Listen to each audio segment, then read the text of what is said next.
முக்கிய செய்தி மதிமுக போட்டியிடும் தொகுதிகள் வெளியிடப்பட்டிருக்கிறது. மதிமுகவுக்கு திமுக கூட்டணியில் 4 தொகுதிகள் ஒதுக்கீடு செய்யப்பட்ட நிலையில் எந்தெந்த தொகுதிகள் என்பது குறித்த விவரங்கள் வெளியிடப்பட்டிருக்கிறது. சீர்காழி தனி தொகுதி தனி சின்னத்திலும் மற்ற 3 தொகுதிகளிலும் உதயசூரியன் சின்னத்திலும் மதிமுக போட்டியிடுகிறது. மேலும் விவரங்களை செய்தியாளர் சிலினா வழங்க கேட்கலாம். சிலினா, எந்தெந்த தொகுதிகள் விவரங்கள்? வரும் சட்டமன்ற தேர்தலில் திமுக கூட்டணியில் 4 தொகுதிகளில் மதிமுக போட்டியிட இருக்கிறது.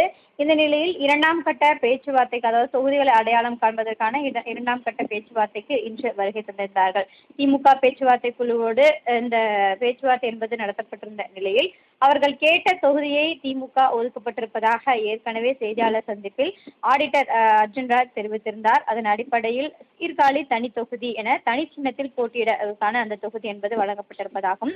அதே போல மதுரை தெற்கு, மொடக்குறிச்சி, கடையநல்லூர் ஆகிய 3 தொகுதிகள் திமுக சின்னத்தில், உதயசூரியன் சின்னத்தில் போட்டியிடுவதற்கான அந்த தொகுதிகளாக மதிமுக கேட்டிருந்த தொகுதியை வழங்கப்பட்டிருப்பதாக தெரிவிக்கப்பட்டிருக்கிறது. இன்று மாலை மதிமுக பொதுச் செயலாளர் வைகோ மற்றும் தமிழ்நாடு முதலமைச்சர் மு.க.ஸ்டாலின் முன்னிலையில் ஒப்பந்தம் என்பது கையெழுத்தாக வாய்ப்பிருப்பதாகவும் கூறப்படுகிறது. குறிப்பாக அவர்கள் கேட்ட எண்ணிக்கை கொடுக்கவில்லை என்றாலும் அவர்கள் கேட்டிருந்த தொகுதியை கொடுக்கப்பட்டிருப்பதாக தெரிவிக்கப்பட்டிருந்தார்கள். அதன் அடிப்படையில் அவர்கள் கேட்டிருந்த 4 தொகுதி என்பது வழங்கப்பட்டிருப்பதாக தெரிவிக்கப்பட்டிருக்கிறது. வரக்கூடிய சட்டமன்ற தேர்தலில் 3 தொகுதிகளில் உதயசூரியன் சின்னத்திலும், ஒரு தொகுதியில் அவர்களின் தனி சின்னத்தில் போட்டியிட இருப்பதாக தெரிவித்திருந்தார்கள். குறிப்பாக சீர்காழி தனி தொகுதியில் தனி சின்னத்தில் போட்டியிடுவது எனவும், அதே போல மதுரை தெற்கு, மொடக்குறிச்சி மற்றும் கடைநல்லூர் ஆகிய தொகுதிகளில் உதயசூரியன் சின்னத்தில் போட்டியிடுவதற்கான அந்த தொகுதிகள் என்பது வழங்கப்பட்டிருப்பதாக தகவல் வெளியாகி இருக்கிறது. முழுமையான அவர்களுக்கென்று அந்த தொகுதிகள் வழங்கப்படுகிறது என்பது தொடர்பான அறிக்கையாக முதலமைச்சர் முன்னிலையில் கையொப்பம் ஏற்படும் என்று எதிர்பார்க்கப்படுகிறது. தாங்கள் வழங்கிய தகவல்களுக்கு நன்றி செலினா. முக்கிய செய்தி மதிமுக போட்டியிடும் தொகுதிகள் வெளியிடப்பட்டிருக்கிறது. மதிமுகவுக்கு திமுக கூட்டணியில் 4 தொகுதிகள் ஒதுக்கீடு செய்யப்பட்ட நிலையில் எந்தெந்த தொகுதிகள் என்பது குறித்த விவரங்கள் வெளியிடப்பட்டிருக்கிறது. சீர்காழி தனி தொகுதி தனி சின்னத்திலும் மற்ற 3 தொகுதிகளிலும் உதயசூரியன் சின்னத்திலும் மதிமுக போட்டியிடுகிறது. மேலும் விவரங்களை செய்தியாளர் சிலினா வழங்க கேட்கலாம். சிலினா, எந்தெந்த தொகுதிகள் விவரங்கள்? வரும் சட்டமன்ற தேர்தலில் திமுக கூட்டணியில் 4 தொகுதிகளில் மதிமுக போட்டியிட இருக்கிறது.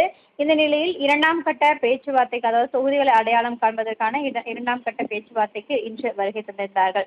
திமுக பேச்சுவார்த்தை குழுவோடு இந்த பேச்சுவார்த்தை என்பது நடத்தப்பட்டிருந்த நிலையில் அவர்கள் கேட்ட தொகுதியை திமுக ஒதுக்கப்பட்டிருப்பதாக ஏற்கனவே செய்தியாளர் சந்திப்பில் ஆடிட்டர் அர்ஜுன்ராஜ் தெரிவித்திருந்தார். அதன் அடிப்படையில் சீர்காழி தனி தொகுதி என தனி சின்னத்தில் போட்டியிடுவதற்கான அந்த தொகுதி என்பது வழங்கப்பட்டிருப்பதாகும்.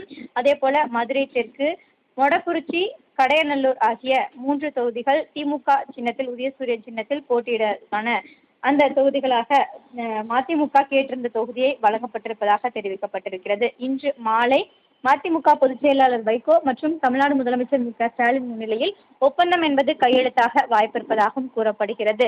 குறிப்பாக அவர்கள் கேட்ட எண்ணிக்கை கொடுக்கவில்லை என்றாலும் அவர்கள் கேட்டிருந்த தொகுதியை கொடுக்கப்பட்டிருப்பதாக தெரிவிக்கப்பட்டிருந்தார்கள். அதன் அடிப்படையில் அவர்கள் கேட்டிருந்த 4 தொகுதி என்பது வழங்கப்பட்டிருப்பதாக தெரிவிக்கப்பட்டிருக்கிறது. வரக்கூடிய சட்டமன்ற தேர்தலில் 3 தொகுதிகளில் உதயசூரியன் சின்னத்திலும், ஒரு தொகுதியில் அவர்களின் தனி சின்னத்தில் போட்டியிட இருப்பதாக தெரிவித்திருந்தார்கள். குறிப்பாக சீர்காழி தனி தொகுதியில் தனி சின்னத்தில் போட்டியிடுவது எனவும், அதே போல மதுரை தெற்கு, மொடக்குறிச்சி மற்றும் கடைநல்லூர் ஆகிய தொகுதிகளில் உதயசூரியன் சின்னத்தில் போட்டியிடுவதற்கான அந்த தொகுதிகள் என்பது வழங்கப்பட்டிருப்பதாக தகவல் வெளியாகி இருக்கிறது. முழுமையான அவர்களுக்கென்று அந்த தொகுதிகள் வழங்கப்படுகிறது என்பது தொடர்பான அறிக்கையாக முதலமைச்சர் முன்னிலையில் கையொப்பம் ஏற்படும் என்று எதிர்பார்க்கப்படுகிறது. தாங்கள் வழங்கிய தகவல்களுக்கு நன்றி செலினா.